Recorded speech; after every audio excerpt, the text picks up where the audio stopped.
ในระดับโลกนั้นสอนให้เราตระหนักว่า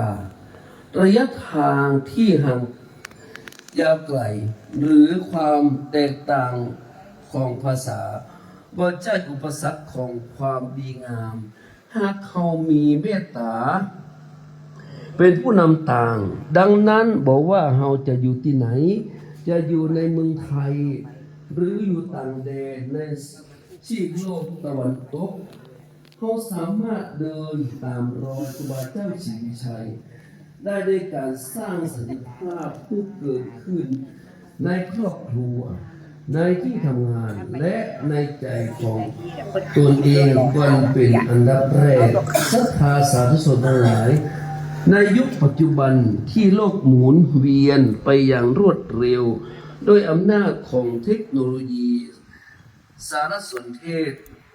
ที่เราเรียกว่ายุคโลกาภิวัตน์เกือบ แม้ จะ โลกจะ ตี เล็ก สอง ลง ครับเหลืออีก ใน 5 นาที ติดต่อสื่อสารที่ ตี ฉับ สอง ไว ครับ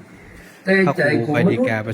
ย์มักจะวุ่นวายและ ได้ ห่างไกล เมตตานำสวด จาก ที่พิ ค โส วามสงบสุข 108 ไป เมื่อ 1 รอบ เรา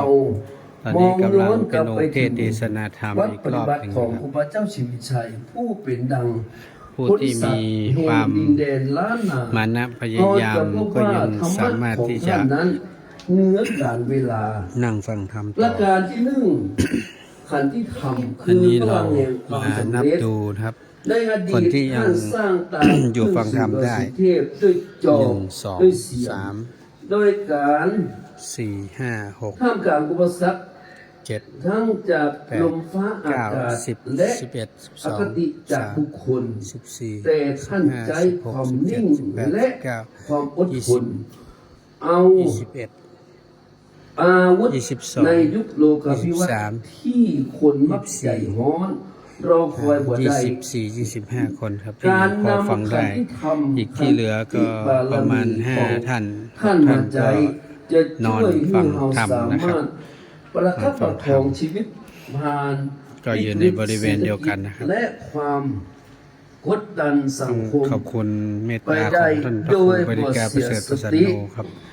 ท่านอยู่ด้วยกัน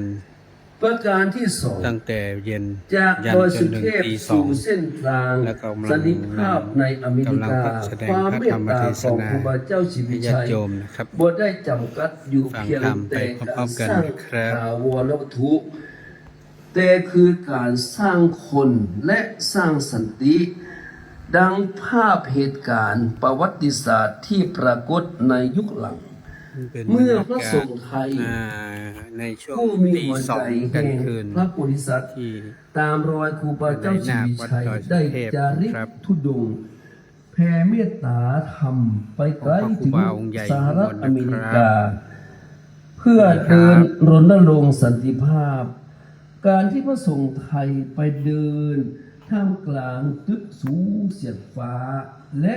สังคมที่ต่างความเชื่อในอเมริกานั้น เป็นการแสดงให้โลกเห็นว่า